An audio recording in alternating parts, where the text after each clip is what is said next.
Bonsoir et bienvenue sur Objectif Gare. Ce soir, nous allons vous proposer notre rendez-vous quotidien en vidéo le 19h sous forme d'interview en direct. Et pour cette première, c'est Claude Rolls, le directeur de la délégation départementale de l'Agence régionale de santé d'Occitanie, qui est notre premier invité. Jingle.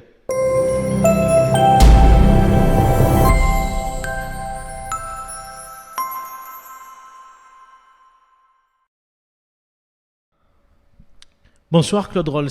Bonsoir. Merci d'avoir accepté d'être avec nous ce soir dans ce rendez-vous le 19h en direct.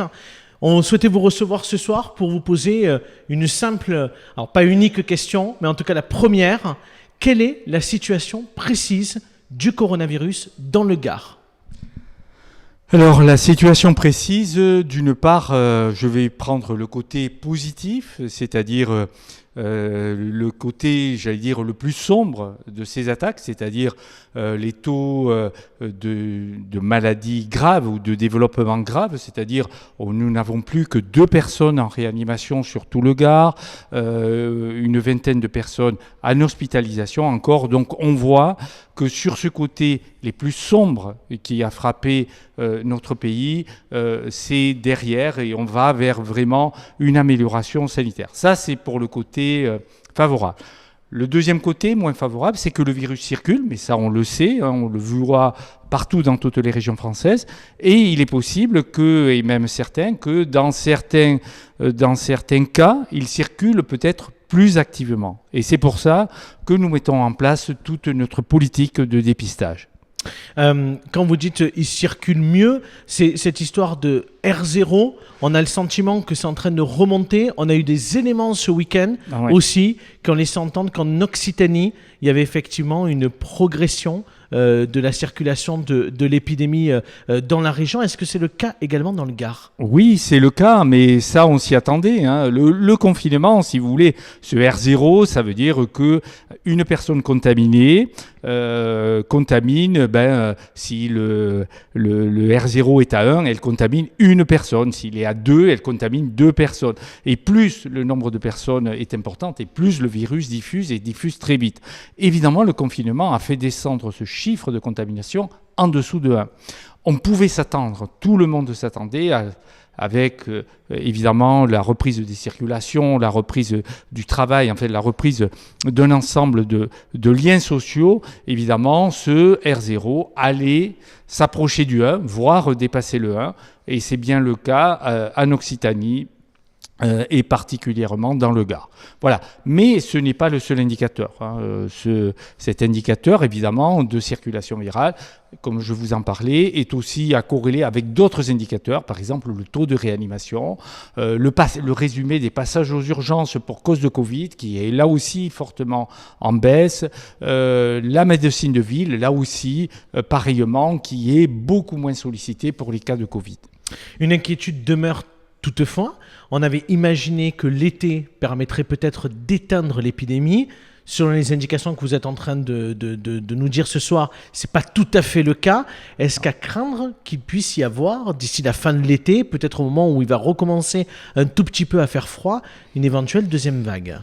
Et ça, c'est tous les virologues vous le diront, il est toujours à craindre une deuxième vague. On peut espérer que cette deuxième vague sera ou ne sera pas, mais où sera la plus tardive possible pour que finalement les systèmes de préparation, que ce soit du système de santé au sens large, mais aussi les citoyens se préparent à ça et acquièrent bien tous les gestes de prévention, les bons gestes qui évitent justement cette propagation.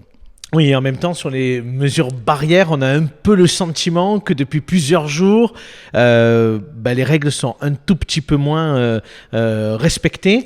Quel message, vous avez envie de faire passer aux Gardois concernant effectivement ces gestes barrières ? Parce qu'on le voit de plus en plus, les gens sortent, il y a un peu de musique, on l'a vu hier notamment sur la fête de la musique, où il y a des rues du centre-ville de Nîmes en particulier, où les gens sont collés un peu les uns aux autres, portent pas de masque. Est-ce que c'est réellement dangereux ?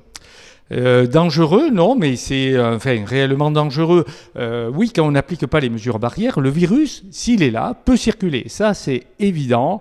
Après, on peut comprendre qu'après une longue période de non-contact physique, il est évident que peut-être à un petit moment, il soit difficile d'appliquer, mais je pense qu'un certain nombre, j'allais dire, de professionnels dans les divers métiers qui ont réouvert sont aussi conscients de ça et que ce passage-là soit un instant et que les mesures, puisque c'est quand même une petite contrainte, mais ça reste par rapport à la liberté de venir, de se croiser, d'aller au restaurant, d'aller un peu partout, reste quand même moins contraignante, et surtout quand on est en proximité de deux personnes.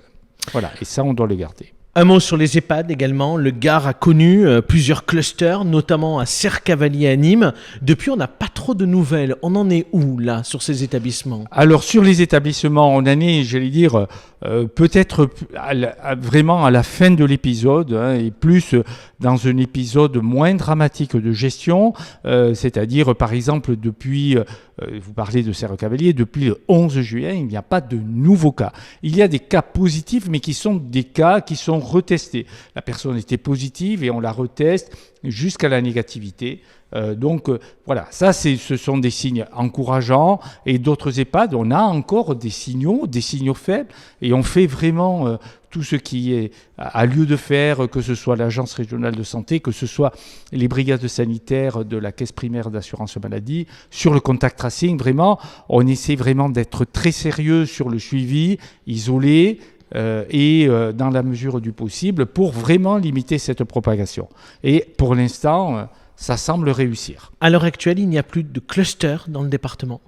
Il y a toujours ce cluster chez les travailleurs saisonniers agricoles, parce que là, en fait, on devrait parler de plusieurs clusters, parce que c'est une... Oui, ça ne concerne pas que le Gard. Voilà, pas que le Gard, mais on voit bien que ce milieu-là est un peu plus touché, peut-être parce que c'est plus difficile d'appliquer les mesures barrières, c'est plus contraignant, plus difficile. Donc voilà. Mais je pense qu'aussi cette population est assez réceptive, et en particulier sur les messages de prévention qui commencent aussi à bien intégrer et à bien comprendre. Et ça fait un peu la liaison également avec la mise en place la semaine dernière d'un espace test sur Beaucaire. Quel est le résultat final de cette expérience que vous avez menée sur plusieurs jours à Beaucaire ? Une expérience, je pense, aussi... qui est très enrichissante. Premièrement, sur le nombre, sur 3 jours, 824 personnes qui sont venues se faire dépister. C'est quand même, on ne s'attendait pas à ça, mais c'est quand même important. La deuxième chose, c'est que les gens ont eu confiance, puisque ce dépistage était libre d'accès. Je veux dire, quasiment, c'était pas la peine d'apporter un justificatif quelconque, donc c'est important. La troisième raison de satisfaction, c'est que ça s'adressait quand même particulièrement aux personnes du milieu agricole. Et là aussi, on a eu un fort pourcentage. Voilà, donc des motifs vraiment de satisfaction. Et combien de cas positifs au final ? Et les cas positifs, 78 cas positifs. Ah, quand même. Voilà, donc ce qui est, on voit bien par rapport aux 824, on voit un taux de positivité assez important. Bon, ça ne concernait pas que des Gardois, mais les Gardois sont majoritaires. Avec des signes cliniques ou pas du tout ? Alors, sur le dépistage, normalement, une personne symptomatique n'était pas admise au dépistage, puisque c'était juste un lieu de dépistage et pas de consultation. Elle était réaiguillée. Mais on a certaines personnes ont pu décrire, puisqu'il n'y avait pas que le prélèvement, il y avait aussi une enquête et plus un espace prévention, ont pu décrire des anciens symptômes ou vraiment quelque chose. Donc, c'est important, et là on traite, bien sûr, on a isolé les personnes, on cherche les contacts, on fait même un lien social avec la Croix-Rouge sur ces personnes, donc c'était, je pense, une réussite, et elle était bienvenue, cette opération. Et ce type d'opération, cette initiative, est-ce qu'elle pourrait se renouveler ? Dans le département ? Éventuellement, si les occasions s'en révélaient, c'est-à-dire qu'on trouve vraiment, on est une Parce que ça a suspicion. permis quand même de tester énormément de personnes, pratiquement 1000 personnes. Exactement. Donc c'était peut-être intéressant effectivement de regarder de quelle façon on pourrait renouveler ce type d'expérience. Voilà, mais on pourra le renouveler, ça demande énormément de moyens quand même, mais s'il y a lieu, on le renouvellera. Si on a des suspicions qu'à un moment donné, ça circule au-delà de ce que le droit commun peut prendre en charge, j'allais dire d'une façon rapide, parce que là, en 3 jours, c'est en fait un système de ville ne peut pas absorber ça en 3 jours dans un lieu aussi localisé qu'une petite ville.